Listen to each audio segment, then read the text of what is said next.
যদি আপোনালোকৰ ঘৰত চৰকাৰী মাটি আছে, সেই চৰকাৰী মাটিখিনি আপোনালোক নিজৰ নামত কেনেকৈ আনিব পাৰিব, তাৰ বাবে আপোনালোকে কেনেকৈ আবেদন কৰিব,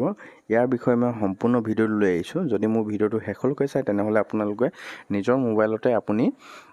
চৰকাৰী মাটিখিনি আপোনালোকৰ নিজৰ নামত আনিবলৈ পাৰিব। তো যদি ভিডিঅ'টো শেষলৈকে চায় তেনেহ'লে লাইক কমেণ্ট শ্বেয়াৰ কৰিব, আৰু যদি কিবা বুজিবলৈ থাকে তেনেহ'লে মোৰ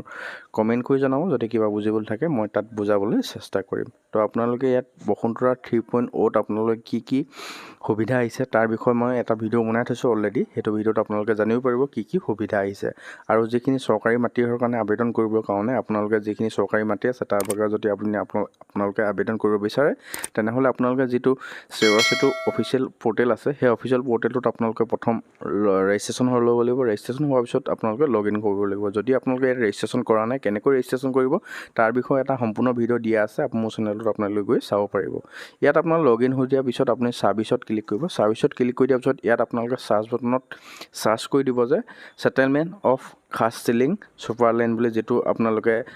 চৰকাৰী মাটি হয়, সেইটো আপোনালোকে ইয়াত ছাৰ্চ কৰি দিয়াৰ লগে লগে এনেকৈ আহিব। এনেকৈ হোৱাৰ পিছত ইয়াত এপ্লাই বটনটোত আপোনালোকে ক্লিক কৰিব। ক্লিক কৰি দিয়াৰ পিছত আপোনালোকে ইয়াত ডকুমেণ্টছ কি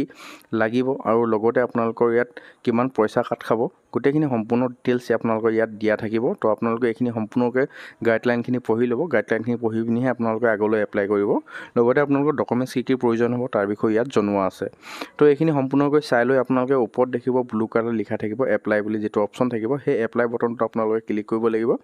তো যেতিয়া আপোনালোকে এপ্লাই বটনটোত ক্লিক কৰিব তাৰ লগে লগে আপোনালোকৰ পেজটো এনেকৈ খোল খাব। ছেটেলমেণ্ট অফ খাছ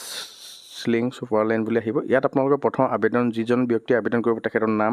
আৰু তেখেতৰ ফোন নম্বৰ আৰু তেখেতৰ এড্ৰেছ আৰু এড্ৰেছ লাইন 2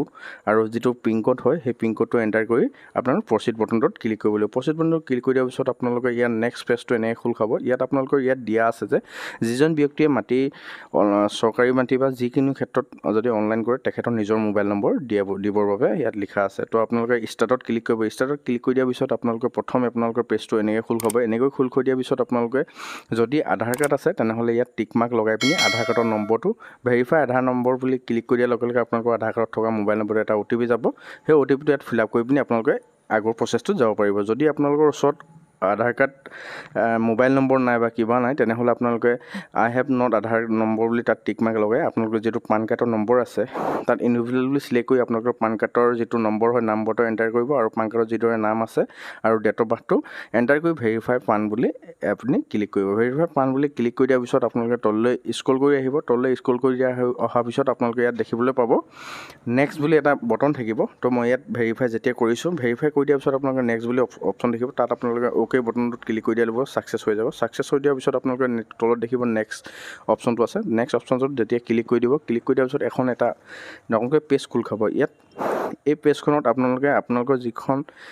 মাটি আপোনালোকৰ যিখিনি মাটি চৰকাৰী হৈ আছিলে সেই মাটিৰ আপোনালোকৰ ডিষ্ট্ৰিক্টটো কোন ডিষ্ট্ৰিক্টৰ হয় সেই ডিষ্ট্ৰিক্টটো আপোনালোকে প্ৰথম ইয়াত চিলেক্ট কৰিব লাগিব। তাৰপিছত আপোনালোকে কোনটো চাৰ্কল অফিচ পৰে সেই চাৰ্কল অফিচটো আপোনালোকে ইয়াত ধুনীয়াকৈ চিলেক্ট কৰি ল'ব, কোনটো চাৰ্কল অফিচৰ আপোনালোকৰ মাটিখিনি আছে।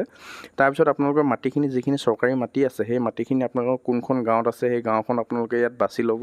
আপোনালোকে বিচাৰি ল'ব আপোনালোকৰ যিখন গাঁৱত আপোনালোকৰ চৰকাৰী মাটি বা আবণ্টিক তজিমাৰ মাটিখিনি আছে সেই মাটিখিনি আপোনাৰ গাঁওখন চিলেক্ট কৰি দিয়াৰ পিছত আপোনালোকৰ ইয়াত ডাক নম্বৰসমূহ এনেকৈ ওলাই যাব। ইয়াত আপোনালোকৰ কোনটো ডাক নম্বৰত আপোনালোকৰ নাম আছে এইখিনি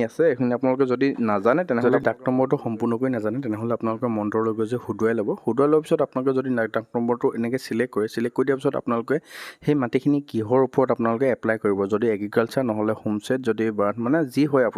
যদি খেতি কৰিব বিচাৰে খেতি তাত আপোনালোকে চিলেক্ট কৰিব, আৰু মাটিখিনি কিমান পৰিমাণৰ মাটি আপোনালোকৰ তাত আছে সেই কিমান পৰিমাণৰ বিচাৰিছে তো সেইটো আপোনালোকে ইয়াত চিলেক্ট কৰি ল'ব। আৰু চিলেক্ট কৰি দিয়াৰ পিছত আপোনালোকে ইয়াত কিমান লেচা আছে কিমান কথা আছে গোটেইখিনি সম্পূৰ্ণকৈ চিলেক্ট কৰি ল'ব। আৰু আপোনালোকে কাৰ নামত সেইটো এপ্লাই কৰিব বিচাৰে সেইটো আপোনালোকে নামটো ইয়াত চিলেক্ট কৰি পিনি আপোনালোকে তলত ছেভ কৰিব। তলত ছেভ এণ্ড ডিটেইলছ যিটো আছে আপোনালোকে তাত ছেভ কৰি দিব। ছেভ কৰি দিয়াৰ পিছত আপোনালোকে এইখিনি ছাকচেছ হৈ যাব। ছাকচেছ হৈ যাব অ'কে কৰি পিনি আপোনালোকে নেক্সট বটনটোত ক্লিক কৰিব। নেক্সট বটনটোত যেতিয়া ক্লিক কৰিব এটা নতুনকৈ পেজ খোল খাব। এইখনত আপোনাৰ যিজন ব্যক্তিয়ে অনলাইন কৰিছে তেখেতৰ নামটো ইয়াত আহি যাব, আৰু তেখেতৰ নামটো আপোনালোকে অসমীয়াত লিখি দিব। ইয়াত অসমীয়াত লিখাৰ পিছত দেউতাকৰ নামটো লিখি দিব। তাৰপৰা আপোনালোকৰ ইয়াত মেল ফিমেল যি হয় তাৰপৰা ডেট অফ বাৰ্থটো ইয়াত থাকিবই, আৰু কেটেগৰীটো যি হয় কেটেগৰীটো আপোনালোকে চিলেক্ট কৰি ল'ব। যিটো কেটেগৰী হয় আপোনালোকে সেই কেটেগৰীটো চিলেক্ট কৰিব। আৰু আপোনালোকৰ কি মানুহ হয় মানে ধৰক আপোনাৰ কেটেগৰীটোৰ ওপৰত ডিপেণ্ড কৰিব যি মানুহ হয় তাত আপোনালোকে এইখিনি আপোনালোকে চিলেক্ট কৰি ল'ব আৰু যদি আপোনালোকৰ ভূমিপুত্ৰৰ চাৰ্টিফিকেট আছে তেনেহ'লে ইয়েছ দিব ইয়েছ দি পিনি আপোনালোকৰ ভূমিপুত্ৰৰ যিখন চাৰ্টিফিকেটৰ নম্বৰ হয় সেই নম্বৰটো আপোনালোকে ইয়াত এণ্টাৰ কৰি দিব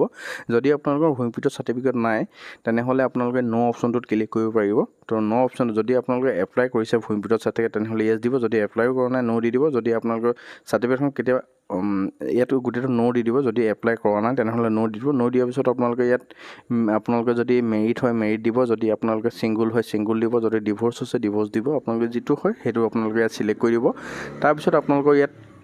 তললৈ স্ক্ৰল কৰি দিয়া হোৱাৰ পিছত আপোনালোকৰ যিটো এড্ৰেছ হয় আপোনালোকৰ আধাৰ কাৰ্ডত যিটো এড্ৰেছ আছে আৰু সেই এড্ৰেছটো আপোনালোকৰ যদি একেই হয় তেনেহ'লে ইয়াত ছেম দিব যদি একেই নহয় আপোনালোকে চেঞ্জ কৰি দিব পাৰিব তাৰপিছত তলত আহিব যদি এপ্লাইং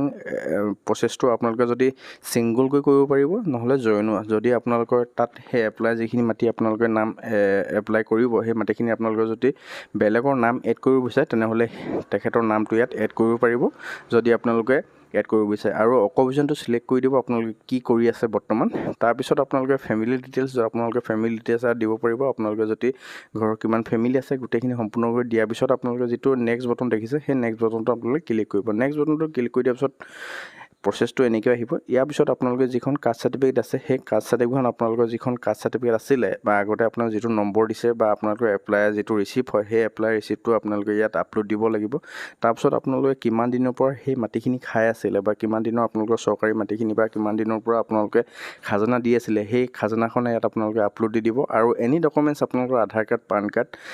যিমানখিনি আপোনাৰ তথ্য আছে গোটেইখিনি আপোনালোকে ইয়াত আপলোড কৰি দিব আপলোড কৰি দিয়াৰ পিছত আপোনালোকে নেক্সট বটনত ক্লিক কৰিব লাগিব যেতিয়া আপোনালোকে নেক্সট বটনত ক্লিক কৰিব তেতিয়া আপোনালোকৰ পেজটো এনেকৈ এটা নতুনকৈ আহিব নতুনকৈ অহাৰ পিছত আপোনালোকে ইয়াত কিমান প্ৰিমিয়াম দিব সেই গোটেই ডিটেইলছখিনি আপোনালোকে ইয়াত আহিব আৰু মোৰ চেনেলটো যদি নতুনকৈ সেই চেনেলটো ছাবস্ক্ৰাইব কৰি ভিডিঅ'টো ভাল লাগে লাইক কমেণ্ট শ্বেয়াৰ কৰিব ইয়াত আপোনালোকে টিক মাৰ্ক লগাই আপোনালোকৰ এপ্লিকেশ্যন ফৰ্মখন যদি কিবা ভুল হৈছে তেনেহ'লে প্ৰিভিউ বটনত ক্লিক কৰি পিনি আপোনালোকে এপ্লিকেশ্যনখন চাব পাৰিব যে কিবা আপোনাৰ থাকি গৈছে নেকি বা কিবা ভুল হৈছে নেকি তো ভুল হ'লেও ইয়াত শুধৰণি কৰি ল'ব পাৰিব যদি ভুল হোৱা নাই তেনেহ'লে এখন আপোনালোকে ক্ল'জ কৰি দিব ক্ল'জ কৰি দিয়াৰ পিছত ফিনিচিং যিটো আছে ফিনিচিঙত আপোনালোকে ক্লিক কৰিব ক্লিক কৰি দিয়াৰ পিছত আপোনালোকৰ যিটো পে'মেণ্ট এমাউণ্ট হয় সেই এমাউণ্টটো ইয়াত লিখা আহিব আৰু কিমানখিনি আপোনালোকে পেজ প্ৰিণ্ট কৰিছিলে বা কিমানটো স্কেন কৰিছিলে গোটেইখিনি লিখি পিনি মেক পে'মেণ্টত ক্লিক কৰি দিয়াৰ লগে লগে আপোনালোকৰ পে'মেণ্ট মেথডটো সকলোৱে জানেই তো এইখিনি আপোনালোকে চিলেক্ট কৰি ল'ব যদি ইণ্টাৰনেট আছে ইণ্টাৰনেটত চিলেক্ট কৰিব যদি ইউ পি আই ব্যৱহাৰ কৰিব বিচাৰে ইউ পি আই ব্যৱহাৰত আপোনালোকে যিটো পে'মেণ্ট আহে সেই পে'মেণ্টটো আপোনালোকে কটোৱাই ল'ব আৰু মোৰ চেনেলটো যদি আপোনালোকে নতুনকৈ সেই চেনেলটো ছাবস্ক্ৰাইব কৰিব নাপাহৰিব আৰু ভিডিঅ'টো ভাল লাগে লাইক কমেণ্ট শ্বেয়াৰ কৰিবলৈ নাপাহৰিব লগতে আপোনালোকে যদি কিবা বুজি নাপায় তেনেহ'লে মোক কমেণ্ট কৰি জনাব তো আপোনালোকৰ মই আৰু যদি কিবা এনেকুৱা ধৰণৰ ভিডিঅ' বিচাৰে তেনেহ'লে মোক কমেণ্ট কৰি লিখি দিব মই তেনেকুৱা ধৰণৰ আপোনালোকক ভিডিঅ'সমূহ মোৰ চেনেলটোলৈ আপোনালোকক আপলোড দি দিম তো আপোনালোকে পাব তো আপোনালোকে এইটো যিমানখিনি মানে এমাউণ্ট আহে যিমানটো এমাউণ্ট আপোনালোকৰ ওচৰত আহে সেই এমাউণ্টটো আপোনালোকে ইয়াত পে' কৰি দিব পে' কৰি দিয়াৰ পিছত আপোনালোকৰ এখন ৰিচিপ্ট ওলাব সেই এক্ন'লেজমেণ্ট নম্বৰটো আপোনালোকে ৰাখি থ'ব লাগিব কাৰণ আপোনালোকে যেতিয়া ষ্টেটাছটো ট্ৰেক কৰিব তেতিয়াহে এপ্লিকেশ্যন নম্বৰটো থকাৰ পিছতহে আপোনালোকে সেই এপ্লিকেশ্যনখন আপোনালোকে কেতিয়া ক'ত আছে কি কৈছে কিমানত কি হৈ আছে প্ৰচেছটো আপোনালোকে চেক কৰিব পাৰিব এই এপ্লিকেশ্যনখন আপোনালোকে প্ৰিণ্ট কৰি ৰাখিব লগতে আপোনালোকে এইটো এটা কপি ছেভ কৰি ৰাখিব পাৰে তো আজি বিশেষ ভিডিঅ' বনোৱাৰ উদ্দেশ্যটো এইটোৱে আছিল যদি চৰকাৰী মাটি আছে তেনেহ'লে আপোনালোকে এইটো প্ৰচেছত আপোনালোকে আবেদন কৰিব পাৰিব যদি মোৰ চেনেলটো নতুনকৈ আহে চেনেলটো ছাবস্ক্ৰাইব কৰি নাপাহৰিব লগতে ভিডিঅ'টো ভাল লাগে লাইক কমেণ্ট শ্বেয়াৰ কৰিবলৈ নাপাহৰিব আজিলৈ ইমানেই ভিডিঅ'টো শেষলৈকে চোৱাৰ বাবে বহুত বহুত ধন্যবাদ থেংক ইউ ফৰ ৱাচিং